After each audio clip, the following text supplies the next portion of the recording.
물건을 통해서 자존감을 확인하는 거는 굉장히 낫다고 생각하지만요. 사실은 물건을 빼고 자존감을 확인하기는 굉장히 어려워요. 진정한 자존감을 키워야 됩니다라고 많은 분들이 방송도 하고 유튜브도 하는 이유는요. 다 돈 벌어서 본인도 물건을 사고 싶어서 그래요. 그리고 저도 지금 하는 이유는요. 저도 뭔가 사고 싶어서 하는 거예요. 그래서 사실 저는 좋은 차 타는 게 과연 그렇게 우리가 생각하듯이 허세고 나쁜가라는 생각을 해봐요. 남들한테 보여주기도 있지만요. 내가 괜찮아 보이거든요.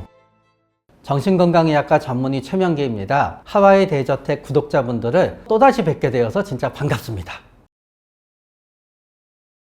불행하기 때문에 소비를 하는 분도 있는데 그분들은 별로 많진 않고요. 또 반대로 소비를 많이 해서 불행해지기도 어렵습니다. 그렇기 때문에 요거는 양자의 극단은 아니에요. 사실은 한쪽 극단에는 소비해서 불행해지는 사람도 있고 한쪽 극단에는 불행해서 소비를 하게 되는 사람도 있는데 사실은 이도저도 아닌 분들이 중간에 있는 거예요. 약간씩 섞여서. 그래서 우리는 똑같은 사람도 어떨 때는 그냥 즐거워지려고 뭐를 잠깐 사고요. 또 어떨 때는 이제 불행해서 소비를 많이 하기도 하지요. 근데 불행해서 소비를 한다 그랬을 때 우리는 뭐를 사는 것만 생각하거든요. 근데 예를 들어 술을 마신다. 그것도 불행해서 소비를 하는 거예요. 원래 나는 그냥 매일매일 일하면 되는데 너무너무 불행해서 잠시라도 일터를 벗어나야 되겠다. 그래도 여행을 가면 그것도 불행해서 소비를 하는 거예요. 그런 다음에 또 불행해서 하는 소비 중에 대표적인 게 투자인데요. 왜냐하면 우리는 행복할 때는 이렇게 열심히 일해서 돈 벌면 언젠가 될 것 같아요. 근데 보통 우리는 불행하다라고 얘기하지만요. 불행은 사실 대부분 두 경우에 수렴돼요. 첫 번째 불행은 돈 문제든가 예를 들어서 직장 문제도 결국은 다 업체 생각하면 돈 문제예요. 직장이랑 누군가랑 문제가 생기니까 우리 인간관계 문제 같아요. 그러나 그만두면 돈을 못 버니까 못 그만두는 거예요. 그래서 모든 문제의 한쪽 측에는 돈이 있어요. 모든 문제의 한쪽 측에는 인간이 있어요. 뭐냐면 맨날 배우자가 나를 욕한다. 혹은 또 부모님이 계속 뭐라고 한다. 혹은 또 자식이 속을 새긴다. 다 인간 문제가 있지요. 그런데 보통 부모님과의 문제는 또 대부분이 또 돈 문제예요. 배우자의 문제도 대부분은 돈 문제고 연인과의 문제도 대부분은 돈 문제가 아니지만 결혼을 해야 되는데 한쪽은 하자 그러고 한쪽은 우리가 가진 돈으로 어떻게 결혼을 할 것이냐 다 돈 문제예요. 그러나 또 인간관계 문제 중에서도 일부는 그냥 순수한 인간관계 문제도 있을 수 있어요. 결국 문제의 축은 두 개예요. 돈 문제냐 사람 문제냐. 그렇기 때문에 돈 문제나 사람 문제 중에서 돈 문제로 불행해졌을 때 사람들은 어떤 생각을 하느냐. 언제까지 이 지겨운 일을 하고 있어야 되지? 이거를 아무리 해도 밑 빠진 독에 물 붓기야. 여기서 탈출하려 그러면은 무슨 투자를 하는 수밖에 없어. 그래가지고 금융상품에 투자를 하지요. 코인에도 투자도 하고 주식에도 투자를 하지요. 그러다가 보면은 투자가 실패하면은 불행해지지요. 그래서 결국은 시작은 불행해서 시작했지만 해서 불행해지기도 하지요. 그래서 결론을 놓고 보면은 불행해서 하게 되는 소비도 일정 부분은 있어요. 그러나 불행해서 하는 소비는 어떤 의미에서 차라리 좀 이해가 가는 면이 있어요. 왜냐하면은 인간은 불행하게 되면 뭔가 해야 되거든요. 우리가 굉장히 불행한데 아무것도 할 수 없고 아무것도 하게 되지 않잖아요. 그건 죽는 거하고 똑같아요. 죽는 거보다는 뭔가 하는 게 나아요. 그리고 소비 때문에 불행해지는 경우도 있는데요. 소비 때문에 불행해지는 경우도 나누면은 그 돈을 내가 쓰는 경우와 그 돈을 남이 쓰는 경우가 있어요. 예를 들어서 연애하게 됐을 때 어떤 분은 저 사람이 나한테 떠나갈지도 몰라. 그래서 엄청나게 많은 선물을 갖다 사기도 하지요. 그러나 선물보다 더 연애했을 때 결국은 이것도 소비라면 소비인데요. 상대방의 사랑을 묶어두기 위한 소비지요. 연애보다 더 많이 하는 거는 돈을 빌려주는 거예요. 돈 빌려주고 못 받으면은 이제 나중에 그 사랑이 덧없이 끝나게 되면 엄청 불행해지게 되지요. 그래서 우리는 불행해서 하게 되는 소비도 있고 소비를 하다 불행하게 되기도 하는데 요거는 서로 맞물려 돌아갈 때도 있고 대부분의 분들의 소비는 내가 소비를 많이 한다 그래서 꼭 내가 불행하다라고 생각할 필요가 없는 거예요. 또 내가 불행하다 그래서 난 꼭 소비를 많이 해야 돼 라고 생각할 필요도 없는 거예요. 대부분은 그냥 사는 게 좋아서 사는 거예요.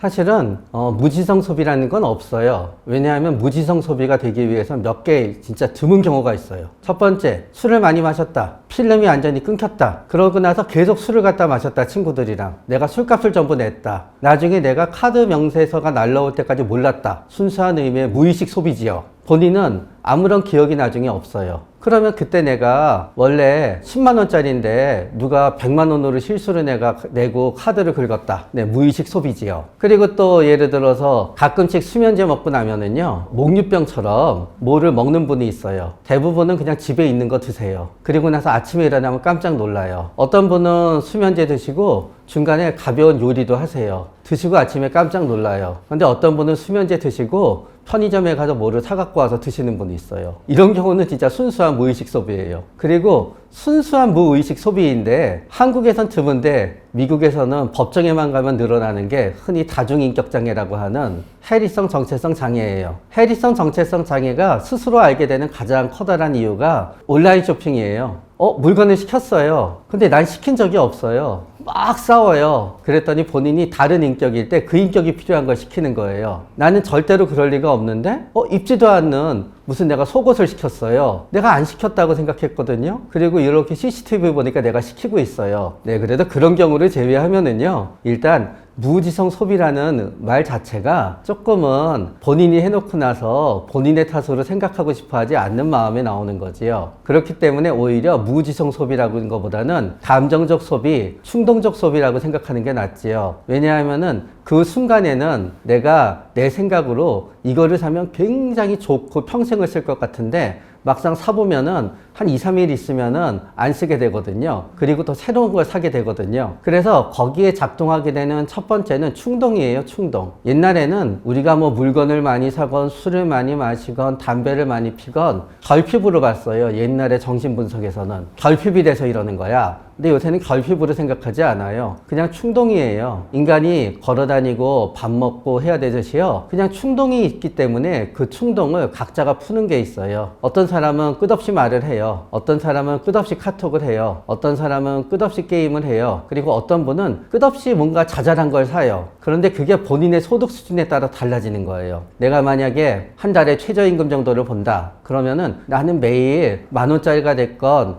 20,000원짜리가 됐건 계속 사야 돼요. 그러나 나의 어떤 월 수입이 뭐 1,000,000원쯤 된다. 그러면 나는 한 달에 200~300은 계속 물건 사는데 쓰는 분들이 있지요. 300~400, 어쩌면 400~500. 어떤 사람이 재벌이다. 그러면 그냥 계속 사지요. 그래서 그거는 이제 충동이에요, 충동. 충동을 제외하고 소비에 영향을 주는 것 중에 하나는 의외로 강박이 있어요. 강박인 사람들은 본인은 소비라고 생각하지 않고 본인은 수집이라고 합리화하지요. 그래서 나는 수집, 배우자가 보기에는 소비가 되는 거예요. 왜냐하면 쫙 모아야 되거든요. 예를 들어서 명품을 진짜 많이 사는 분 중에서도 강박과 충동이 합쳐지는 분들이 있는데요. 어떻게 되느냐. C사에 어떤 색깔을 하나 사요. 그러면 이 색깔이 제일 마음에 들어 샀거든요. 그런 다음에는 그 색깔을 다 사야 돼요. 4가지면 4가지. 해외에 있는 레어템까지. 그러면 끝날 것 같거든요. 그러면 이제는 L사에 비슷한 레벨의 거를 또 사야 돼요. 그래서 컬렉션을 만들어요. 그래서 컬렉션인 분들은 보통 장에다가 해서 전부 다 전시해 놓지요. 우리가 신문지라든가 남들이 보기에 돈이 안 되는 걸 모으면 저장강박증이라고 하잖아요. 사실은 엄청난 책을 많이 모아놓은 분들도 모아놨다는 것 자체가 중요한 분들이 꽤 많아요. 근데 책을 사면은 굉장히 건전한 소비라고 하는 거고요. 어차피 읽지 않으면 소용없거든요. 읽지 않은 책을 많이 사면 건전하다 그러고요. 따지 않는 소주병을 막 모으면 이해를 못 받는 거예요. 그런데 이 세상에 소주병만 모으는 분도 있어요. 그래서 충동과 강박이 만나게 되면은 그때는 이제 매니아가 돼서 수집이 되기 때문에 엄청나게 많은 소비를 하게 되지요. 그런 다음에 또 소비를 갖다 확 하게 되는 경우는 어떤 경우가 있냐 하면은 보통 다들 돈 못 벌다가 처음 벌게 되면은 한 3달까지 엄청 많이 써요. 벌다가 돈이 생기니까 그동안 하지 못하던 거 왕창 다 하거든요. 그런데 우리는 물건을 통해서 자존감을 확인하는 거는 굉장히 수치스럽고 굉장히 낮다고 생각하지만요. 사실은 물건을 빼고 자존감을 확인하기는 굉장히 어려워요. 진정한 자존감을 키워야 됩니다라고 많은 분들이 방송도 하고 유튜브도 하는 이유는요. 다 돈 벌어서 본인도 물건을 사고 싶어서 그래요. 그리고 저도 지금 하는 이유는요. 이게 어쨌든 인지도에 영향을 미쳐서 저도 뭔가 사고 싶어서 하는 거예요. 그래서 물건은 자잘한 거 사는 게 아니라 뭔가 굉장히 남들이 갖지 못한 큰 거를 샀다고 생각하잖아요. 엄청 자존감을 올려줘요. 그래서 사실 저는 좋은 차 타는 게 과연 그렇게 우리가 생각하듯이 그것이 허세고 나쁜가라는 생각을 해봐요. 남들한테 보여주기도 있지만요, 내가 괜찮아 보이거든요. 그런데 이제 그런 경우에 막상 살 때는 무지무지 기분이 좋았는데 사고 나서 얼마 있다가 수입이 확 줄어들면은 아, 무지성 소비야, 이렇게 되는 거지요. 열심히 컬렉션을 하시는 분들도 돈이 될 때는 좋았는데 돈이 없어서 급히 팔려고 하니까 자기가 생각한 것보다 가격을 못 잡으면은 몇 년 동안 뭐 한 거지? 전부 무지성 소비였어. 그렇게 되는 거지요. 결국 무지성 소비는 어디에서 일어나느냐? 생각보다 돈이 없으면 다 무지성 소비가 돼요. 살 때는 괜찮았는데 나중에 내가 돈이 빵꾸가 날 것 같아. 그러면 다 무지성 소비라고 생각하게 되시지요. 그러나 살 때도 나이고요, 나중에 걱정할 때도 나예요. 똑같은 나이 안에는 사는 사람도 있고 나중에 공포에 떠는 사람도 동시에 존재하는 거지요. 그래서 우리는 다 어떤 의미에서는 서로 다 이해하고 연락을 한다는 의미지, 우리 안에는 여러 인격이 존재한다라는 말도 틀리지 않는데, 사실은 여러 인격이 존재하는 게 아니라요, 각기 다른 여러 성격 요소가 존재하는 거예요. 사실은 그 이유는 제가 오늘 심리에 대해서 말씀드리지만요, 한국 사람들이 명품을 많이 사는 이유는요, 살만한 돈이 있어서 그래요. 돈이 있으니까 사는 거예요. 결국은 일본이면 일본, 중국이면 중국, 명품 소비를 갖다 많이 할 때는 그 나라의 평균 소득이 결국은 쫙 올라갔을 때 이제 많이 하게 돼요. 그러나 우리가 생각하기에는 다른 나라가 잘 사는 것 같지만 막상 그 나라에 가서 살았는데 내가 이자 내고 월세 내고 밥 먹고 나니까 남는 돈이 하나도 없어. 그러면 명품 살 돈이 없게 되는 거예요. 그렇기 때문에 평균 소득이 높다 안 높다 보다는 중요한 거는 결국은 내가 일상생활을 유지하고 대도시에서 가처분 소득이 얼마나 많느냐거든요. 맨날 이제 외국 간 분들이 얘기하잖아요. 월급 많이 받는 것 같지만 결국은 다 쓰고 나면 남는 게 하나도 없다고. 그런데 그 다 쓰고 남음이 대부분 의식주로 많이 쓰게 되는 거거든요. 그래서 의식주 쓰고 남는 돈이 없는 나라는요, 우리가 보기에 선진국이라도 명품 소비가 없는 거예요. 그 나라 사람들이 꼭 그렇게 대단해서 그러는 게 아니에요. 가십거리에서 나오는 얘기 내내 명품이잖아요. 버킨백을 어디서 했네, 저기서 했네. 네? 그리고 미국 사람들 그거 보면서 좋아하잖아요. 그 사람들이나 우리나 다 똑같아요. 또 우리가 명품 소비하게 되면은 우리는 머릿속에 딱 스테레오 타입이 되는 게 있어요. 명품 소비하게 되면은 무슨 빚을 내서 젊은 사람들이 산다, 빚을 내서 수입차를 산다고 사잖아요. 명품 소비는 대부분 부자들이 해요. 그래서 우리나라에 명품 소득이 많은 이유는 우리나라에 돈을 써도 여유가 있는 부자들이 많기 때문에 보통은 우리가 70대 되면은 명품 안 살 것 같지요? 70대인 분들도 열심히 명품관 가서 명품 사요. 재벌 부인들 보세요. 계속 사잖아요. 돌아가실 때까지. 이제 그런 거예요. 그렇기 때문에 그거는 한국 사람들만 유독 집착이 강해서 그렇다는 거는 뭔가 잘못된 메시지가 전 전달되고 있다고 생각이 돼요. 우리나라 사람들만 유독 명품에 집착이 가는 건 아니고요. 모두 다 원해요. 옛날에 원주민들한테 가잖아요. 이제 식민지 할 때 구슬 주면은 그렇게 좋아하는 원주민들이 있었대요. 왜냐하면 서양엔 흔한 구슬인데요, 그 구슬을 가진 사람은 그 부족에서 그 사람밖에 없거든요. 그러니까 본인의 신분을 과시할 수 있는 명품이 되는 거예요, 유리구슬이. 그런 식으로 우리가 물건을 통해서 우리 신분을 갖다 과시하고자 하는 거는 인간은 아주 오래전부터 집착을 했어요. 그래서 조선시대에는 집도 어느 정도 양반가 레벨이 돼야지 이 정도 집을 한다. 그리고 또 당시 중세의 어느 나라를 보면은 이런 옷은 무슨 신분만 입을 수 있다. 그래서 물건으로 신분을 갖다 확인시켜 주는 거는 인류의 굉장히 오래전부터의 습성인 거지, 무슨 어느 시대 어느 나라 사람의 집착이라고 할 수는 없어요. 할 수 있으면 하는 거고 못하면 못하는 건데, 우리나라도 그렇게 명품 소비를 많이 할 수 있는 시간이 영원히 남아있진 않으리라고 생각해요. 그런데 저는요, 과소비로 빚이 엄청 많아서 신용불량이 되거나 그런 게 아니면요, 저는 사실 욕망에 의한 소비가 그렇게 나쁜가 생각해 봐요. 욕망이라는 거는 그렇게 나쁜 것만은 아니에요. 욕망을 굉장히 죄악시하는 태도는 엄숙주의에서 시작이 돼요. 영은 선하고 육체는 악하다 라고 하는 중세부터의 가르침에서 시작이 돼요. 영만이 선하기 때문에 우리는 죽어서 천국에 가는 것만이 우리에게 선한 일이고, 이 지상에서 모든 것은 부질없다 라고 해서 생각했었던 거죠. 모두 다 가난하고 어쩔 수 없었기 때문에 생긴 거예요. 그 다음에는 자본주의 사회가 이렇게 성장을 하면서 원래 지배를 했던 사람들이 자본주의 사회에서 성장하고 돈 많은 사람들이 물건 많이 사고 행복하게 사는 걸 부러워하면서 쟤네들은 쇼비니스트야 라는 게 이제 생각이 생각이 되는 거지요. 그렇기 때문에 욕망에 의한 소비가 꼭 나쁜 건 아니에요. 왜냐하면 욕망이 없으면은 인간은 살아갈 이유가 별로 없게 돼요.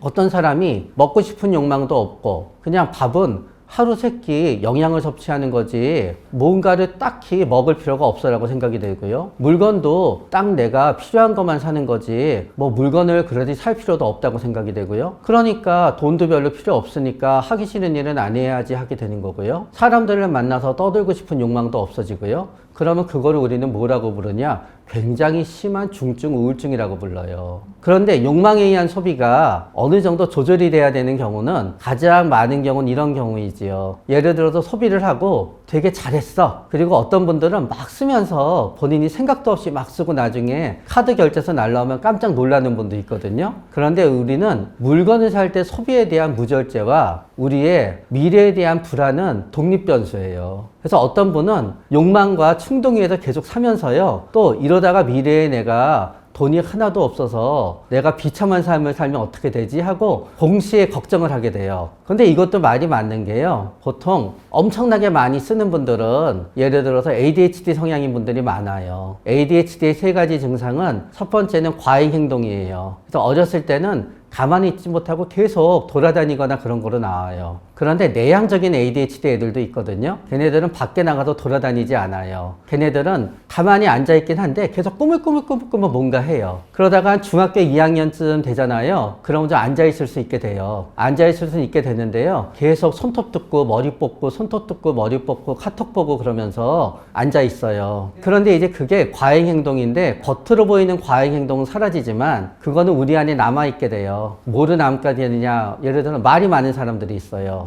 말이 많은 건 일종의 과잉 행동이에요. 조용해 보이지만 끝없이 글을 쓰는 사람들이 있어요. 그래서 작가들 중에서는 굉장히 조용한 ADHD들이 생각보다 많아요. 우리가 뭐 창의적이다 이런 것도 다 ADHD랑 관계된 거예요. 생각이 엄청 많다가 보니까 그 중에 하나 건지는 거예요. 작곡가도 마찬가지예요. 우리가 엄청나게 곡을 많이 작곡하는 사람들 엄청난 능력이라 그러잖아요. 사실은 멈추지 않고 그냥 계속 하는 거예요. 그래서 ADHD 성향이 있는 분들은 사업을 하더라도요. 끝없이 계속 벌리세요. 멈추는 법이 없어요. 과잉 행동이 과잉 투자로 이루어지는 거지요. 성공하면 성공하는 거고요. 결국은 이게 호기심도 많고요. 갖고 싶은 것도 많아요. 그래서 막 돌아다니는 의미의 과잉 행동은 없어지지만 ADHD 성향의 과잉 행동은 우리 안에 남게 돼요. 계속 본인이 좋아하는 걸 이것저것 사는 거로. 그 다음은 이제 충동성이에요. 충동성은 충동성 자체야. 충동성 하게 되면 우리 막 누구 때리는 것만 생각하거든요. 충동성은 그게 아니에요. 나도 모르게 갑자기 뭔가를 확 하게 되거나 확 생각나는 게 충동이에요. 그래서 어떤 사람은 충동적으로 기부를 해요. 충동성이 강한 사람들은 기부할 때도 많이 해요. 친구가 야 너무 힘든데 100만 원만 꿔줘 그러면 아이 100만 원이 뭐야 너 힘든데 200만 원 꿔줄게 하고 더 꿔줘요. 자기가 막 밥도 자기가 막 충동적으로 자기가 결제해요. 그 당시에는. 그리고 집에 가서 혼나요. 이제 혼나면서는 그래요. 내가 왜 그랬지? 이렇게 생각을 하는 거지요. 그런데 충동적이고 되게 착한 사람들이 있어요. 그분들은 길 가는 사람이 쓰러져 있잖아요. 자신도 모르게 가서 심폐소생술을 해줘요. 충동적으로. 경찰관이나 소방관이 충동적이잖아요. 때때로 본인의 목숨이 위태로운데도 충동적으로 시민을 구하기 위해서 위험을 감수해요. 그런데 이 충동이라고 하는 거는 결국 확 저지르는 거거든요. 그래서 많은 분들은 물건을 사면서 양가 감정에 시달려요. 야 이거 사면은 요번 달 카드가 아슬아슬해. 그러니까 적어도 사더라도 15일 이후에 사야지. 20일 이후에 사야지. 25일 이후에 사야지 생각하다가도 또 반대쪽에 생각이 들어요. 야 이거 그새 없어지면 어떡하지? 없어지면 어떡하지? 없어지면 어떡하지? 하다가 결국은 마지막에는 나의 감정이 결정을 해줘도 확 지르지요. 그래서 뚜뚜뚜뚜뚜 하고 비밀번호 입력하고 뚜뚜뚜뚜뚜 결제가 이루어진 순간 희열에 넘치고요. 그 다음에는 또 반성하게 되죠. 괜히 샀나? 괜히 샀나? 괜히 샀나 하다가 물건이 오면 2차 희열이 와요. 그래도 이거를 갖다 볼 수 있네? 그런 다음에 2차 희열의 여파는 며칠 동안 이렇게 가요. 그러다가 며칠 지나잖아요. 내가 이제 뭐 다들 사는 게 시계도 하나만 사는 게 아니잖아요. 돌아가면서 하게 되면은 그때는 이것만 있으면 다시 안 살 것 같은 애들도 다른 애들이랑 똑같은 대접을 받게 되지요. 그렇기 때문에 충동성이 있으세요. 많이 물건을 사는 분들을 보면은. 마지막은 부주의가 있는 분도 있고 없는 분도 있는데요. 부주의라고 하는 거는 깜빡깜빡 하는 거예요. 그래서 우리는 부주의가 있는 분들은 방이 정리를 못 하세요. 왜 정리를 못 하냐? 물건을 여기 두고 금세 편안하게 잊어먹을 수 있어요. 그냥 두고 다니는 거예요. 그래서 뭐를 어디에 놔야지 하면서 딴 생각을 해요. 일하다가 실수하기도 하고 시험 치다가 실수하기도 하고 부주의가 있게 되거든요. 근데 부주의가 있으면요, 머릿속 계산기가 잘 안 돌아가요. 그래서 부주의가 있는 분들은 맨날 지각을 해요. 머릿속 계산기가 최적의 스토리만 계산하거든요. 그래서 조금만 더 하다가 이제 지각을 하게 되지요. 그래서 머릿속 계산기가 막 이제 부주의가 있고 충동성이 있으신 분들은요, 막 지르다가 보면은 덧셈을 안 하게 돼요. 그러다가 나중에 덧셈이 이루어지게 되면은 깜짝 놀라요. 그래서 이제 생각하게 되지요. 아, 리볼빙을 해야 되겠어. 그런데 이 질문의 시작은 거기에서 나왔어요. 뭐냐면 절제할 수 있는 방법은 뭐냐? 첫 번째, 절제의 1단계는 나의 의지를 포기하는 거예요. 나 자신을 인정하는 거예요. 나는 스스로 절제 불가능한 사람이야. 나는 절제할 수가 없는 사람이야. 근데 나는 절제할 수는 없지만 나름대로 겁은 많고 나름대로 일관성은 있다라고 생각이 되면은 거기부터는 일단 짠 재테크 전문가들이 하는 방법이 정답이긴 해요. 신용카드 있으면은 지르겠지요. 신용카드는 다 없애야 되는 게 맞겠지요. 체크카드 써야 되겠지요. 체크카드도 매일매일 조금씩 지급해서 매일매일 쓰는 액수가 정해져 있으면은 되겠지요. 그러나 그거로 문제가 해결되지 않아요. 그렇게 해서 돈이 모이잖아요. 한 방에 안 쓰려고 그러면요, 돈이 모였을 때 그 돈을 내가 찾을 수 없는 일종의 감옥을 만들어야 되는데, 감옥은 두 개가 있어요. 첫 번째 감옥은요, 보험이에요. 보험인데 첫 번째 조건은 중도인출 조건이 굉장히 나쁜 보험을 들어야 되겠지요. 언제든지 이 보험을 갖다 깨는 순간 이제 반밖에 못 받아. 그럼 어쩔 수 없이 그 보험을 끝까지 유지해야 되겠지요. 보험이 이제 저축보험이나 연금보험이 만료된 다음에도 절대로 현금으로 받으시면 안 되시겠지요. 연금 쪽을 선택하셔야 되겠지요. 그 나머지 또 하나는 빚을 지는 거예요. 과도한 가계 채무가 문제이고 과도한 부동산이 문제라고 하지만요, 아까 말씀드렸듯이 ADHD 성향도 있는데 겁도 많은 분들은요, 일단 빚을 져서 이자를 내야 된다고 생각하면은 그게 너무 공포스러워서 그때부터는 이자 낼 생각에 소비를 갖다 어쩔 수 없이 아끼게 돼요. 그렇기 때문에 빚을 져서 뭔가를 사는 것도 방법이기는 해요. 그리고 세 번째 방법도 있는데 부모님들이 많이 쓰는 방법이죠. 엄마한테 맡겨, 아빠한테 맡겨. 제가 상담하다가 어떤 학생이 돈 때문에 너무 힘들어요. 그래서 왜요? 코인 때문에요. 그래서 뭐를 사셨어요? 하니까 그 학생이 그러더라고요. 저는 뭐 샀는지도 몰라요. 왜요? 우리 엄마가 다 날렸거든요. 요새는 50대, 60대인 분들도 코인 엄청 많이 하세요. 그렇기 때문에 이 돈을 갖다 나 대신 관리해줄 분한테 맡기는 것도 좋은데, 부모님한테 맡겼다가 제일 속상한 경우는 내가 돈 맡겼는데 그거를 엄마가 나 몰래 오빠한테 꿔주거나 그러면 막 죽고 싶어져요. 근데 생각보다 그런 부모님이 참 많아요. 내가 꿔줬는데 남동생 유학 갔다 왔는데 뭔 돈으로 유학 갔다 왔나? 내가 엄마한테 매달 월급 준 돈으로 남동생 유학 갔다 왔어요. 그런 다음에 나는 내 적금 들어가는 줄 알았더니 엄마가 깨서 그랬어요. 그러고 나서 뭐 다 가족인데 그렇지? 죽고 싶을 정도로 괴로워요 하는 분들 중에 의외로 아직도 많아요. 의외로 딸들이 열심히 해서 모으면은 그거로 아들들한테 하는 집은 많아요. 그래서 나의 의지를 믿지 마시고요, 강제 저축을 하시면 돼요. 그거 외에는 뾰족한 방법은 없어요. 그러나 대부분의 분들은요, 돈이 없어서 못 쓰게 되면은 그때부터 빚을 내서 더 많이 쓰는 분은 굉장히 드물기 때문에 너무 걱정하지 마세요. 그래도 지금 쓴다는 거는 벌고 있다는 거니까요. 네, 그런 건 없어요. 저는 이런 말씀 드려요. 예를 들어서 우울증 기간 동안에 온라인으로 하는 타로 있잖아요. 타로나 점에 몇 천만 원 쓰시는 분들이 종종 있어요. 그렇다고 엄청 부유한 분도 아니에요. 그러면은 우울증 낳고 나서 후회하세요. 그럼 얘기하지요. 그거로 목숨 샀다고 생각하세요. 그거 안 했으면은 그 시간에 죽었을지도 몰라요. 그거로 목숨 산 거예요. 얘기하세요. 우울증 기간 동안에 화장품 엄청나게 많이 사시는 분들이 있어요. 평소에 본인의 피부가 컴플렉스였거든요. 그런데 우울증일 때 이렇게 보잖아요. 우울증 척도 중에 BDI라는 척도가 있거든요. 백 디프레션 인덱스라고 제일 유명한 척도예요. 얼마나 슬프냐, 용기가 있냐 없냐, 사는 게 재미가 있냐 없냐, 죄책감 느끼냐, 결정을 잘하냐, 이런 거 물어보거든요. 근데 그 중에 하나가 그거예요. 거울 봤을 때 네 얼굴이 마음에 드냐 마음에 들지 않느냐.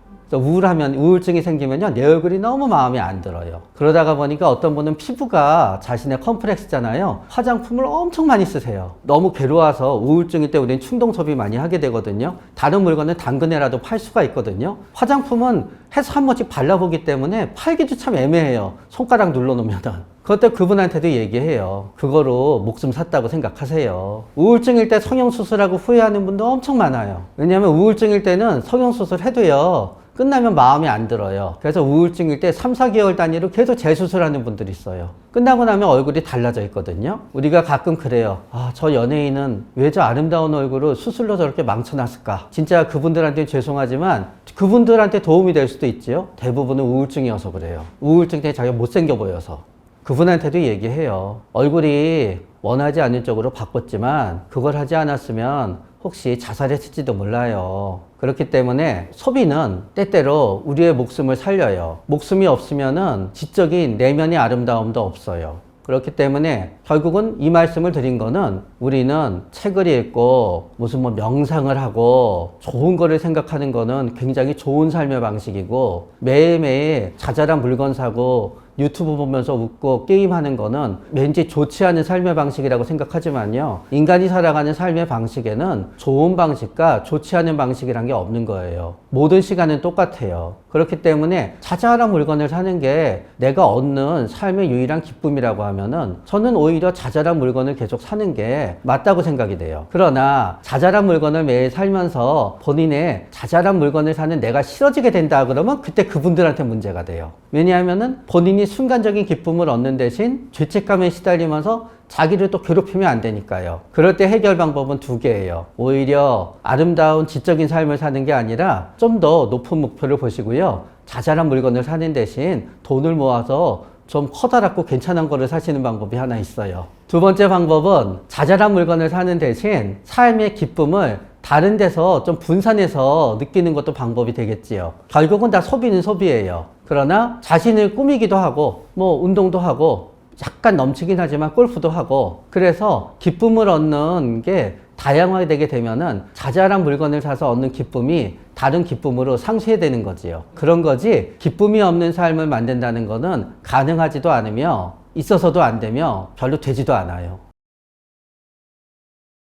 나는 뭔가 사고 싶어요. 그런데 내 가족은 그거를 도저히 인정해주지 않아요. 그럴 때 과연 설득해야 되느냐, 단념해야 되느냐, 야단 맞아야 되느냐를 물어보셨어요. 그거는 일단 내가 어떤 사람이냐와 가족이 어떤 사람이냐에 있어 달라지는 거예요. 예를 들어서 내가 항상 겁이 많고 우리 배우자는 항상 임전무태의자시로 나한테 임해서 여태까지 100점 100패 했다. 그러면 요번에 내가 이길 거라는 꿈을 포기하셔야 돼요. 그래서 오히려 덤볐다가는 깨갱하고 더 심한 굴욕감에 시달릴 확률이 높아요. 그러나 뭔가 내가 즐기게 뭔가 하게 되면은 상대방이 납득을 했다 하게 되면은 그때는 한번 상대방은 괴롭겠지만 즐기게 싸움을 걸어봐도 되겠지요. 그러나 이런 생각을 하게 되는 거예요. 상대방이 납득을 했다 해서 그게 나한테 과연 설득이 된 거냐. 대부분의 분들은 누군가한테 막 이렇게 설명하고 계속해서 상대방이 알았어, 이제 이해했어 그러면은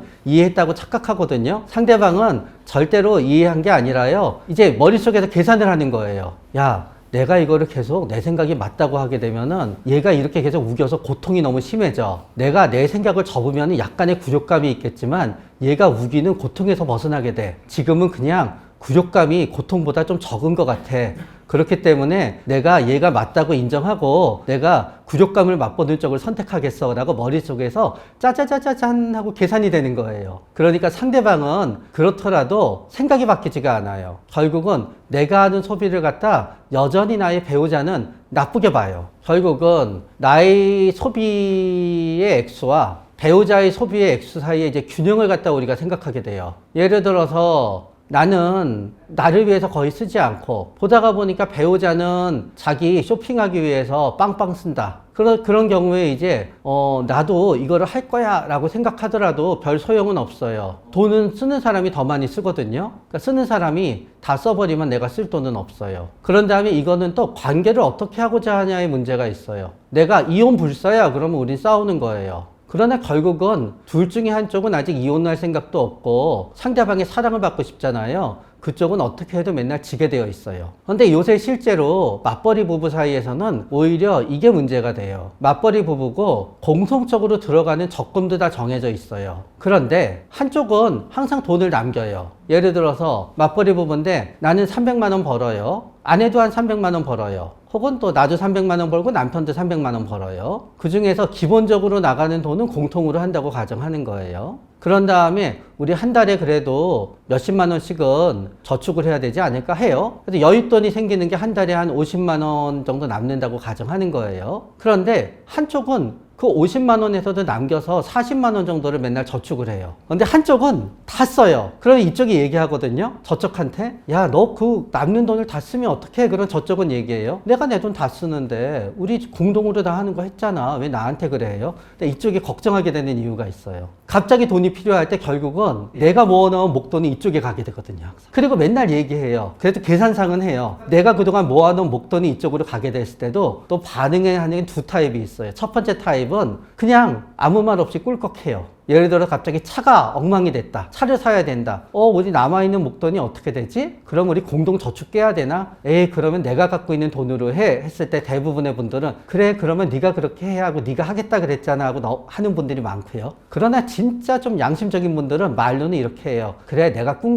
거야. 꿨다고 생각해. 하지만 평생 갚지 않아요. 부부 사이에. 그러니까 이론적으로는 내 월급에서 약속된 수만큼 공동비용을 내고 다 쓰는데 왜 너도 그럼 다 써 생각하게 되잖아요. 그러나 반대쪽은 다 쓰지 못하지만 다 쓰지 않는 거는 그 사람의 자유이지만 결과적으로 이쪽은 모인 돈이 결국은 다 자식을 위해서 쓰거나 응급시에 쓰이기 때문에 상대방이 많이 쓰는 돈도 신경이 많이 쓰일 수밖에 없다는 거예요. 딱 요새 그게 제일 많아요. 맞벌이인데 여윳돈을 한쪽은 다 쓰고 한쪽은 저축할 때 저축하는 돈이 다 쓰는 쪽한테 계속 잔소리 하지요.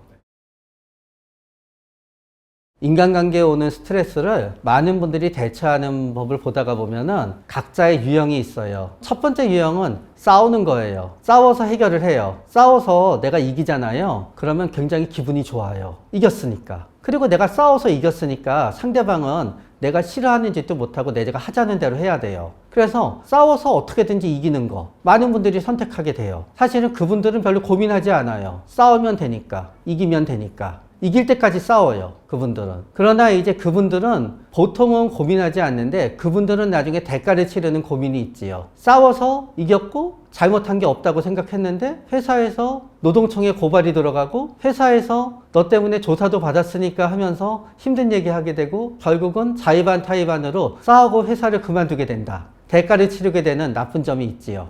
또 대가를 치르게 되는 거는 가정에서예요. 싸워서 내가 이겼어요. 그러나 다 나를 미워해요. 보통 부부끼리 싸웠을 때 내가 미워하는 상대랑 싸워서 이기고 상대방이 나를 미워하는 거는 다들 별로 신경 쓰지 않아요. 별로. 그러나 문제는 내가 싸워서 내 배우자를 이길 때마다 내 자식이 나를 미워하거든요. 그러면 이제 나중에 자식이 나를 미워하게 되는데 아무리 자식한테 잘해줘도 그 자식의 마음은 나한테 좋아지지가 않아요. 나한테 그러지 말고 엄마한테 먼저 잘하세요. 아빠한테 먼저 잘하세요가 되는 거지요. 그렇기 때문에 싸움은 굉장히 좋은 방법이지만 그런 대가를 치르게 돼요. 싸움의 반대쪽은 뭐가 있느냐? 무조건 피하기예요. 무조건. 그러니까 직장에서 문제가 생겼어요. 인간관계에 스트레스가 있어요. 그러면 그만두는 거예요. 그만두고 딴 직장 가고, 그만두고 딴 직장 가고, 그만두고 딴 직장 가고 대가를 치르게 되지요. 결혼을 했는데 문제가 계속 쌓여요. 그럼 이혼하지요. 이혼하고 재혼하고, 이혼하고 재혼하고, 이혼하고 재혼하고 이제 문제가 있게 되지요. 그래서 극단적인 양쪽은 무조건 피한다와 무조건 싸운다가 있는 거예요. 그래서 대부분의 분들은 아주 현명하게 살아요. 우리는 싸웠다 피했다, 싸웠다 피했다, 싸웠다 피했다.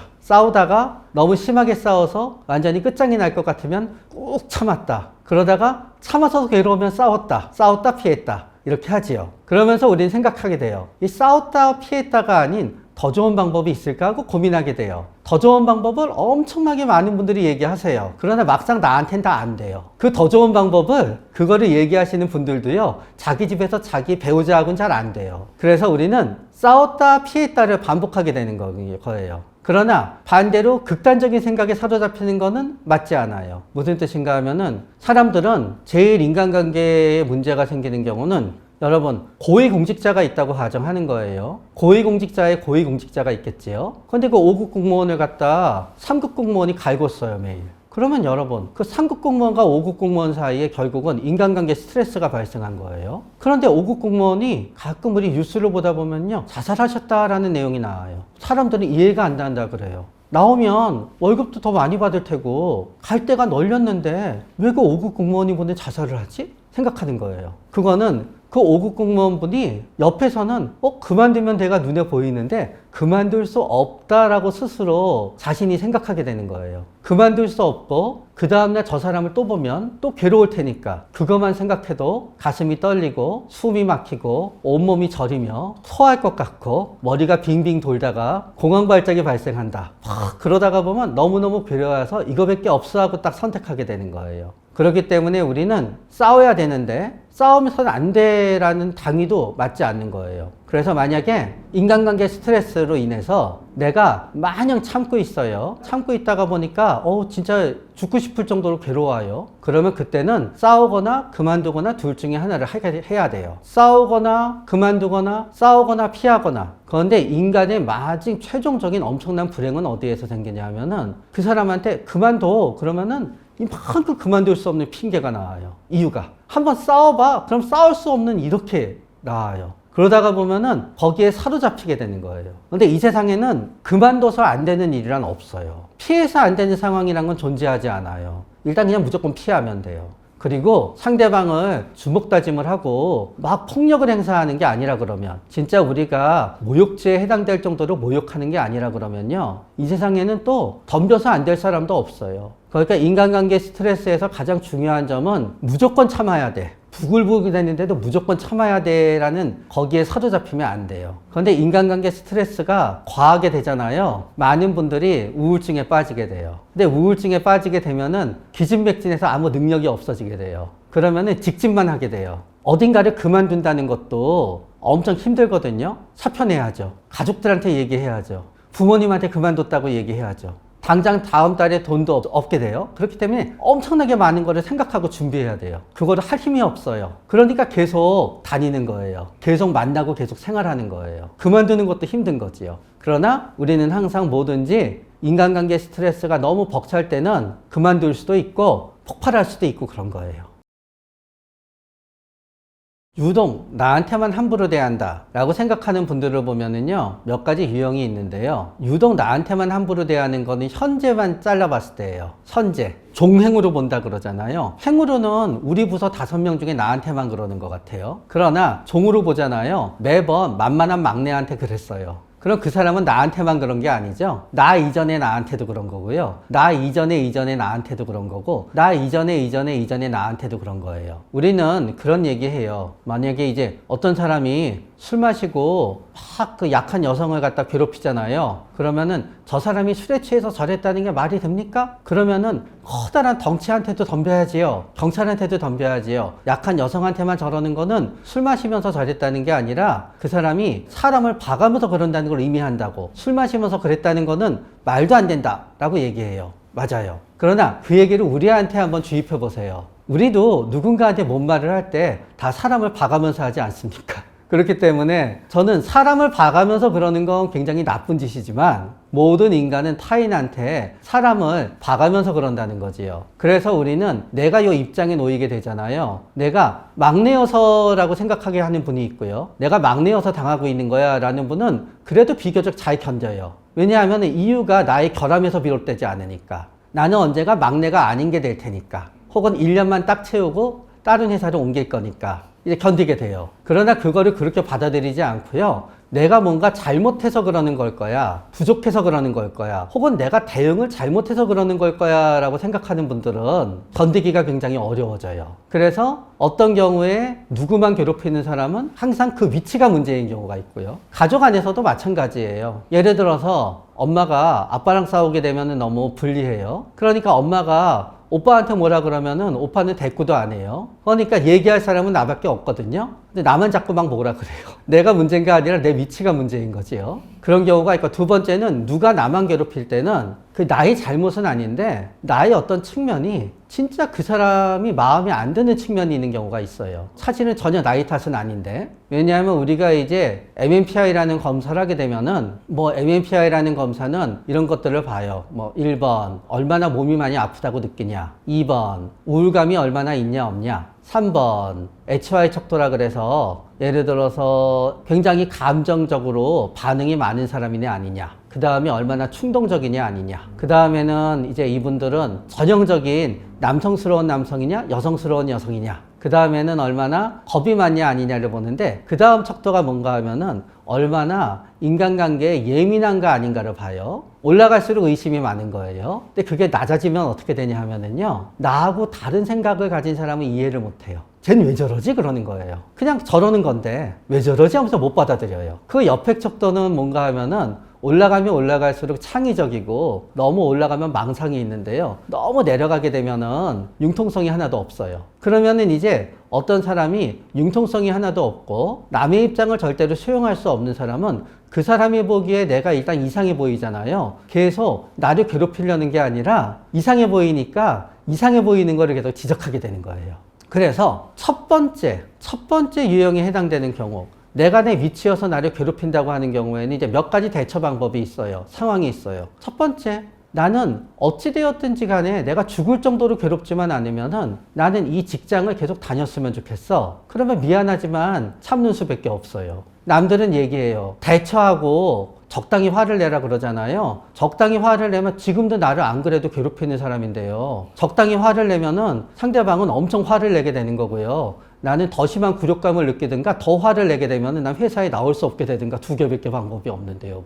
그냥 내가 현재 내 처한 위치 때문에 그러는 거고, 내가 초입이어서 그냥 나를 갈구는 거야. 이 직장은 못 그만두겠어. 그럼 참는 수밖에 없지요. 참는 수밖에 없지만 작전을 잘 짜서 가급적 그 사람이 들어오면은 화장실 가서 한 30분 있다가 나오고, 그 사람이 나가면 또 들어가고, 같이 밥 먹으러 갈 때는 슬쩍 배 아프다고 빠지고, 어쩌다가도 그 사람이랑 접점을 갖다 이루지 않는 수밖에 없지요. 그런데 그 사람이 도저히 나를 이해하지 못해서 그러는 것 같은데 굉장히 착한 사람이다. 그러면 그때는 당신이 이렇게 나 이상하게 보는 게 잘못이야 라고 접근하는 게 아니라요, 굉장히 내가 힘들다는 걸 얘기하면서 접근하는 거예요. 또 이거보다 더 사실 나은 방법이 하나 있어요. 현명하고 지혜롭게 대처할 수 있는 방법인데요, 그거는 내가 아니라 동지를 규합하는 거예요. 예를 들어서 내가 뭐가 아니에요 하면 저 사람은 더 난리칠 것 같아요. 그럴 때는 다른 직원 직급에 있는 사람들이랑 빨리 친해져야 돼요. 근데 그 사람이 나를 대변하게 해야 돼요.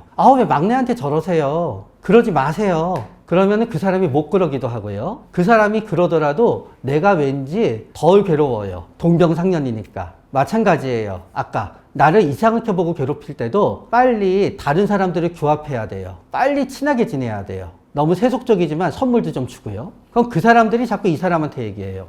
왜 이렇게 세대 차이가 나는 거예요? 요새 애들은 다 얘 같아요. 얘는 그 중에도 진짜 괜찮은 애예요. 자꾸 이상하다고 보지 마세요. 혼자서 해결하려고 하지 말고 단 한 사람이더라도 나를 같이 대변해 줄 사람이 있어야 돼요. 그러나 이 사람이랑 나랑 1대1로 진짜 일을 할 수밖에 없고 1대1로 봐야만 된다. 그럴 때는 역시 진짜 죄송하지만 참거나 그만두거나가 있고요. 그러나 한번 또 그만둔다고 생각하게 되시잖아요. 어차피 다시 볼 일이 없어요. 그리고 어차피 이렇게 꼴을 보니까 나 실업급여 타게 해줄 것 같지도 않아요. 그러면 그때는요, 한번 왕창 받고 나와도 돼요. 그러나 때리면 안 되고요, 욕하면 안 되고, 물 같은 거 부으면 안 돼요. 만나기만 하면 기분 나쁜 사람인데 어떻게 대해야 되느냐? 그럴 때는 왜 기분 나쁜데도 계속 내가 만나냐를 생각해 봐야 돼요. 기분 나쁘면 안 만나면 되는 건데 기분 나쁜데 계속 만나니까 그게 문제거든요. 그 원인에 따라서 우리의 대처는 달라지게 돼요. 기분 나쁜데 계속 누군가를 만나게 될 때는요, 가장 제가 보니까 흔한 이유가요, 무서워서예요. 안 만나면 뭐라고 할까 무서우니까 계속 만나게 돼요. 부부 사이도 마찬가지인 거예요. 좀 험악한 비유를 들어서 죄송하지만 우리 엄마, 아빠한테 20년 동안 맨날 욕먹고 진짜 쌍욕을 듣고 술 먹으면은 폭력도 행사하고, 근데 엄마는 아빠하고 20년이나 살고 있어요. 생각해요. 자식은 왜 저러나, 왜 그러냐 하면은요, 맨날 그렇게 쌍욕을 먹고 맞잖아요. 정신이 없어요. 생각할 겨를이 없어요. 그리고 헤어지자 그러는 말하면은 더 세트가 무서워요. 그리고 막상 헤어지자고 하잖아요. 더 난리쳐요. 그렇다고 달아나자고 하니 쫓아와서 찾아낼까봐 겁이 나요. 또 달아나자고 하니 애들 괴롭힐까봐 무서워요. 또 무서워서 참는 거예요. 그래서 우리는 난 사실 얘가 연락 와도 얘 별로 만나기 싫어요. 안 만난다고 하면은 집요하게 어떻게 할지 너무너무 걱정이 돼요. 그러면 안 만나다고 못하니까 계속 만나요. 이런 경우는 어디서 발생하느냐. 헤어지고 싶은 연인을 억지로 만나는 경우가 다 이런 경우예요. 난 이미 마음 떠났어요. 헤어지고 싶어요. 그러나 헤어지자고 하려니 무서워요. 뭔 짓을 할지 몰라서. 그래서 계속 만나는 거예요. 이렇게 심한 건 아니지만 친구들 사이도 마찬가지예요. 얘 만나면 기분 나빠요. 그러나 안 만나주면 난리가 나요. 그러느니 한번 만나주는 게 나아요. 그래서 이제 첫 번째는 무서워서 계속 만나는 경우가 있어요. 무서워서. 그렇기 때문에 계속 무서워서 만나게 되는 건요, 결국은 어떤 건가 하면은 일종의 협박받는 상태에 놓이게 된 거예요. 결국 뭐냐? 현재의 괴로움과 미래의 괴로움 사이에서 선택하게 되는 거예요. 뭐냐 하면은 내가 만나기 싫지만 억지로 만나잖아요. 일단 나는 괴로움은 피하게 돼요. 그 다음 괴로움이 있게 되는 거지요. 그러다가 보면은 마냥 못 빠져나오는 거예요. 그런데 이 경우에는 또 결국은 걱정하지 않아도 되는 거예요. 어느 순간 내 마음은 얘를 도저히 만나기 싫어하는 마음이 견디지 못할 만큼 쌓이게 되잖아요. 그때는 폭발해서 안 만나게 되건, 그때는 진짜 지쳐서 안 만나게 되건 둘 중에 하나가 돼요. 그래서 해결이 돼요. 언젠가는. 그러나 옆에서는 계속 너 그렇게 싫어하면서 계속 만나느니 빨리 안 만나겠다고 얘기해라고 옆에서는 나를 바보 같다고 하지만요, 사실은 누구나 다 그 상황에 놓이게 되면은요, 칼 자르듯이 못 자르게 되는 게 인간의 마음이에요. 그래서 귀찮아질까봐 계속 만나는 경우. 두 번째는요, 인간적으로 얘는 싫어요. 인간적으로. 근데 내 주위에 뭐를 하려면 꼭 얘를 만나야 돼요. 무슨 뜻인가 하면은 난 되게 탁구 치는 거 좋아해요. 근데 내 주위에 탁구 치는 사람이 없어요. 만나면 기분 나쁜데 탁구를 얘랑 쳐야 돼요. 치고 나면 기분 나빠져요. 탁구 칠 사람이 이 사람밖에 없어요. 그럼 또 만나요. 어른들은 이게 골프 모임에서 많이 나타나요. 그래서 뭔가를 해야 되는데 그거를 할 사람은 이 사람밖에 없어요. 그러면 그때는 그거를 할 다른 사람을 만들어내거나 아니면 내가 그거를 중단하거나 둘 중에 하나밖에 없어요. 또 다른 경우는요, 내가 기분 나쁜데도 왜 계속 만나냐? 만날 사람이 아무도 없어요. 만날 사람이 없는 경우는 두 경우에 생기게 돼요. 첫 번째는 내가 내 잘못이 하나도 없는 경우예요. 처음에 외국에 나가서 살게 됐어요. 아는 사람이 A밖에 없어요. 그 나라 말도 잘 못해요. 지리도 몰라요. A 엄청 잘난 체하고 뻐득여요. 그러나 나는 그냥 A의 빌부터 살아야지 어떡하겠어요. 그런데 나는 원래 되게 외향적인 사람이에요. 원래 내향적인 사람들은요, 혼자 있으면 제일 행복해요. 남들이 보기에는 외로워 보이지만요, 난 진짜 하나도 외롭지 않거든요. 근데 외향적인데 아무도 안 만나줄 때가 문제가 생기는 거예요. 누구라도 만나야 되거든요. 그런데 외향적이면 긍정적일 것 같지요. 외향적이면은 적극적일 것 같지요. 아니에요. 외향적이었는데 소극적인 사람도 있어요. 같이 있는 건 좋은데 별말 안 하고 있다가 남들 하자는 대로 하고 자기가 결정해서 하는 건 하나도 없는 사람이 있어요. 외향적인데 소극적이에요. 내향적인데 적극적인 사람도 있어요.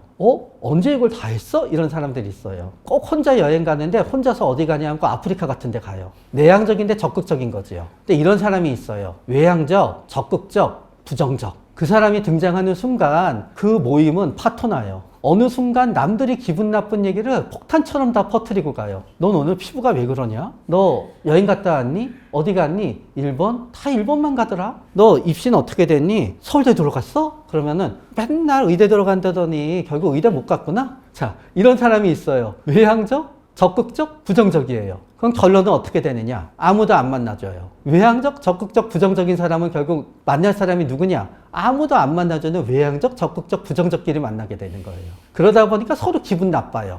근데 만날 사람이 없어요. 이럴 때는 내가 나를 찬찬히 바라보고요. 외향적인 거는 그냥 두시고요. 적극적인 건 두시고요. 부정적인 거를 긍정적으로 바꿀 생각을 하지 마시고요. 그냥 아무것도 말을 안 하면 돼요. 가급적 말하지 마세요. 그냥 내가 남들한테 좋은 말을 해야지 생각하면 안 되고요. 나는 말하면 폭탄이야. 그냥 웃고 네가 맞아 하고 말하고 싶어지고 기분 나빠질 때면 빨리 화장실 가거나 밖에 한번 나갔다 들어오면 돼요. 또 다른 유형은 이런 게 있지요. 진짜 이런 경우가 있어요. 제가 이제 외모 얘기를 하지만 이게 제가 외모로 사람을 평가하자는 뜻은 아니에요. 넷이 다녀요. 3명은 진짜 예뻐요. 한 분은 그냥 일반인이에요. 3명은 연예인이고 한 분은 일반인이에요. 일반인 분들은 그 연예인 색깔 입고 나면은 기분 나빠져요. 전화번호도 맨날 셋만 따가요. 만나고 나면 기분 나빠요. 근데 얘네 셋은 나쁜 애들은 아니에요. 그냥 평범하게 지네들끼리 얘기해요. 착한 애들이지요. 그러나 일반인인 나는 항상 기분 나빠요. 그거 우리 엄마는 얘기해요. 왜 걔네들이랑 다녀? 걔네들이랑 안 다니면 너 마음 편하잖아. 근데 계속 다니게 돼요. 왜 그러냐? 같이 있어야지 내가 좀 위로받거든요. 나도 예쁜 사람들이랑 있어야 나도 좀 괜찮은 것 같거든요. 맨날 이런 애들이 있어요. 나는 그렇게 공부 잘 못했어요. 그러나 친구들한테 가면 꼭 자랑해요. 내 친구들은 다 법학전문대학원 갔고 의대도 갔고 어디도 갔고 막 사람들한테 자랑해요. 나 그렇게 괜찮은 친구가 있어. 그 친구들이랑 만나고 오면 항상 기분 나빠요. 잘난 새끼들. 그러나 나는 그래도 걔네들이랑 급으로 섞여져 있다는 게 내가 그래도 좀 살아갈 수 있게 하는 거예요. 이때는 기분 나쁘지만 당분간 섞여 있는 수밖에 없어요. 그러다가 보면 어느 순간 그냥 내가 나 자신이 괜찮다는 생각이 들든 내가 현재 굉장히 중요한 게 나중에 중요하지 않게 되든 하게 되면서 멀어져요. 그래서 내가 누군가랑 기분 나쁜데 계속 그 사람을 대하고 있을 때는 그 사람을 대하는 현명한 방법을 선택하는 게 아니라요. 내가 왜 기분 나쁜데 계속 얘를 보고 있을까를 한번 생각해 봐야 되는 거예요. 그래서 그 문제를 해결하면 되는 거예요. 그러면 나는 그 사람을 안 볼 수 있게 되는 거예요. 그런데 이 질문은 언어 철학적으로 성립이 되지 않는 질문이긴 해요. 왜냐? 몰래 질투하면은 내가 몰라야 되거든요. 그래서 나를 몰래 질투하는 친구의 특징은 엄밀히 얘기하면 알 수가 없어요. 계속 몰래 하고 있으니까. 그러나 몰래 하다가 때때로 들통이 날 때도 있겠지요. 보통 셈이 많은 아이들은 나를 질투할 가능성이 높아요. 그러니까 나에 대해서 셈을 내는 거예요. 예를 들어서 극단적으로 나에 대해서 나쁜 얘기를 하는 건 아닌데요. 내가 뭐 이렇게 갖고 나타났어요. 물건 같은 거. 너 진짜 좋겠다. 뭐 어디서 샀니? 얼마짜리니? 꼬치꼬치 묻는 거예요. 이제 계속. 묻다가 보면 나도 기분이 나빠요. 그러다가 마지막에 한마디 돌려요. 야, 그런데 그거 누가 보면은 가짜인 줄 알겠다.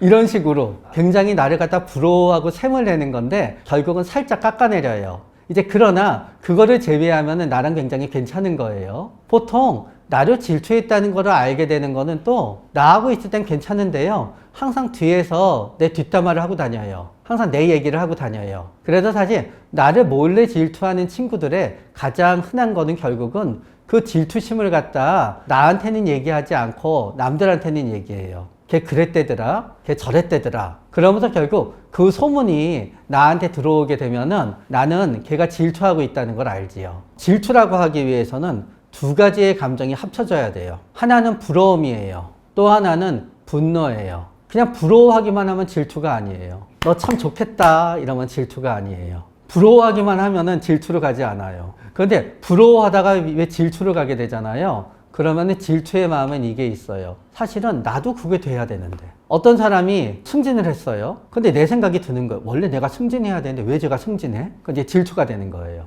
어떤 사람이 어떤 물건을 갖고 있어요. 그냥 부러워하면 되는 거예요. 저렇게 좋은 거 나도 언제 돈 모아서 사지? 이러면 그거로 되는 거예요. 그런데 거기에 대해서 이제 쟤 진짜 부모 잘 만나서 좋겠다. 나도 부모는 잘 만났으면 쟤보다 더 잘 살고 있는 건데 하면 이제 질투가 되는 거예요. 그래서 부러움은 부러워하는 사람의 그 순수함은 표정에서 드러나요. 진짜 언니 좋겠다 얘기하는 건 표정에서 드러나요. 그리고 대체적으로 아 다르고 어 다른 것 같지만 우리는 대체적으로 인간은 그렇게 감정을 숨기지 않아요. 근데 질투인 사람들은요, 부러움보다는 조금은 꼬치꼬치 캐묻는다든가 내가 있는 거를 깎아내리려고 한다든가 그래서 결국은 대놓고 뭐라고 하지는 않지만요, 그 사람이랑 나의 어떤 자랑스러운 점에서 얘기하다가 보면은 결국 얘기하면은 내가 기뻐야 되는데 그 사람이 틀림없이 나랑 자랑스러운 거에 대해서 내가 얘기했는데 얘기가 끝나고 나면 왠지 뒤끝이 기분 나빠요. 그럴 때는 질투의 가능성이 높아요. 결국 그 사람이 나랑 이 대화를 한 목적은 막판에 나를 기분 나쁘게 하기 위해서 끝까지 이 대화를 이어간 거거든요. 나 갑자기 꽁돈이 600만 원 생겼어. 그랬을 때 누가 어쩌다 그런 돈이 생겼어? 하고 웃으면서 막 기뻐해주고 그러면 되는 거예요. 그런데 어떤 사람이 내가 꽁돈이 600만 원 생겼어. 그러니까 꽁돈이란 게 세상에 어디 있니? 그러면서 꼬치꼬치 해서 결국은 나중에 네가 뱉어낼 돈일 거야 라는 쪽으로 말을 몰고 가든가, 꽁돈이면 틀림이 없으니까 야 꽁돈 생겼으니까 돈 써야지 그래서 어떻게든 비싼 데서 한 끼를 얻어먹으려고 한다든가, 그러면은 나에 대해서 질투할 확률이 좀 높다고 생각해요.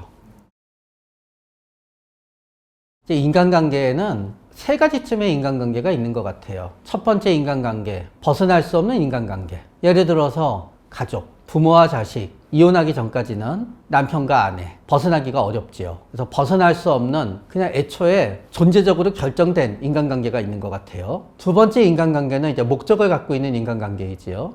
회사, 구매처, 비즈니스로 얽힌 사람들. 나의 목적이 테니스 대회에서 우승하는 거다. 그러면 테니스 연습하면서 어쩔 수 없이 만나야 되는 사람들. 그러니까 목적이 있는 인간관계가 있어요. 세 번째 인간관계는 그냥 만나면 즐거운 인간관계가 있어요. 만나면 즐겁다의 전제는 뭔가 하면은요. 그냥 저절로 만나야 된다는 거예요. 이미 만나서 즐거운 인간관계인 사람을 갖다 억지로 노력을 해야 된다는 거는 나는 저 사람을 만나면 100만큼 즐거운데 저 사람은 나를 만나면 80 정도밖에 즐겁지 않다는 걸 내가 느낀 거예요. 20의 갭이 발생해요. 그러니까 내가 저 사람을 만나기 위해서는 그 20을 갖다 내가 보상해야 되는 거예요. 결국 난 20만치는 그다지 즐겁지 않은 거예요. 그러니까 어떤 상황에서 내가 인간관계를 위해서 억지로 노력하고 있다는 거는 이미 그 인간관계가 순수하게 나를 즐겁지 않게 한다는 걸 의미해요. 그러면은 나의 인간관계 전체가 그냥 나의 목적형 인간관계도 아니고 존재에 의해서 결정된 인간관계도 아니고 나의 인간관계 전체 100이라고 가정했었을 때 50 정도까지는 그래도 나는 사람을 만나지 않으면 못 견디는 사람이야. 그런 사람들이 있어요.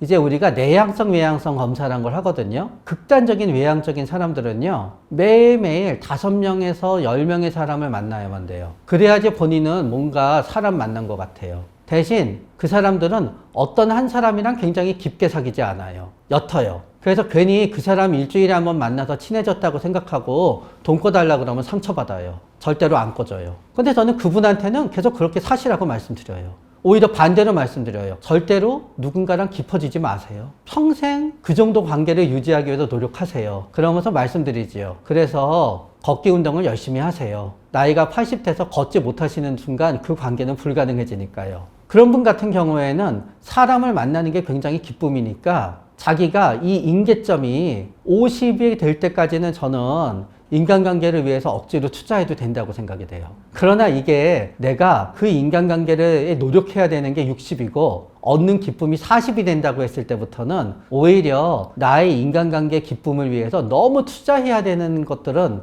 잘라내야 되는 거예요. 내가 10개의 모임이 있는데 10개의 모임 중에 대부분은 내가 그냥 노력하지 않아도 되는 거예요. 5개는. 나머지 4개는 좀 노력해야 되는 거예요. 근데 나머지 1개는 걔네들은 진짜 날 별로로 여기는데 내가 걔네들 만나기 위해서 선물도 해야 되고 걔네들 만나려고 해서 장소도 섭외해야 되고 그런 거예요. 그래서 나도 너무 짜증이 나요. 그럼 그 1개는 자르면 되는 거예요. 대신 1개를 자르잖아요. 매일 모임이 있어야 되는 놀라운 능력이 있으신 분들은 이 1개를 자르자마자 다른 1개를 만들어내세요. 그리고 그 다른 1개가 이제 내가 노력하지 않아도 되는 단계면 되는 거예요. 그렇게 되잖아요. 그러면 또 이 10개의 모임 중에 하나는 굉장히 노력해야 되는 모임으로 바뀌어요. 그래서 이분들은 계속 물갈이를 해야 돼요. 그런데 이제 이런 분들이 있어요. 나는 원래 내향적이지만 어찌어찌 하다 보니 이 직업이 제일 월급을 많이 받아서 어찌어찌 하다 보니 내 전화기에는 엄청나게 많은 사람의 수가 저장되어 있고 어찌어찌 하다 보니 그 중에 한두 사람은 꼭 불러야만 되는데 글쎄 이 사람이 사람을 좋아하기 때문에 한 달에 한번 만나줘야 돼.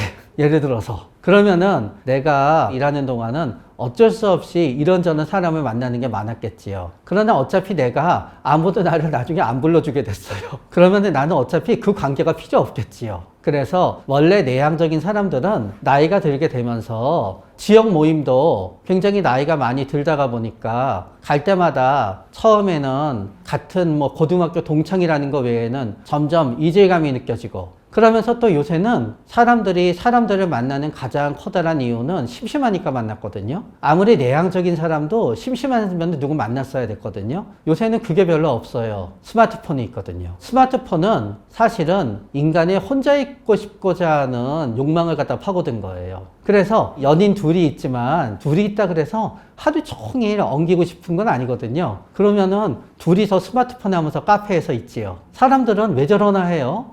그거 괜찮은 거예요. 둘이서 영화 가잖아요. 처음에 아주 사랑할 때나 손잡고 영화 보지요. 나중에는 둘이서 손 놓고 영화 봐요. 서로 영화만 보고 있는 거나 앞에 있으면서 스마트폰 하는 거나 똑같은 거예요. 관계는 유지해야 되고 유지하려면 만나긴 해야 되는데 만나서 좀 거리 두고 있는 시간도 필요한 거지요. 그러다가 보니까 나이가 들게 되어서 고등학교 인간관계, 혈연, 지연은 나이가 들수록 점점 옅어져 가요. 그러면서 내가 의무적으로 누구를 만날 필요도 없게 되는 시점이 됐어요. 그러면 그때부터는 나는 이제 저절로 인간관계가 하나하나 저절로 정리가 되지요. 그러나 저는 억지로 정리할 필요는 없다고 생각이 돼요. 오히려 억지로 정리하다가 보면은 너무 정리하는 속도가 빨라지게 되면은 또 심심해. 그러다가 보면은 정리하다가 또 만나면은 정리하기도 힘들어지게 될 수도 있고요. 그리고 또 억지로 정리하다가 보면 또 반격도 오거든요. 너 왜 그러냐? 너 사람 바뀌었어. 너 강남 이사 가더니 우리 무시하는 거냐? 강남 이사 가더니 너 옛날 우리 동네 살던 사람 안 만나는 거냐? 하면서 이제 반격이 들어올 수도 있으니까 저절로 정리가 되는 것 같고요. 원래 내가 내향적인 사람이다 그러면은 그때는 또 걱정할 필요는 없다고 생각돼요.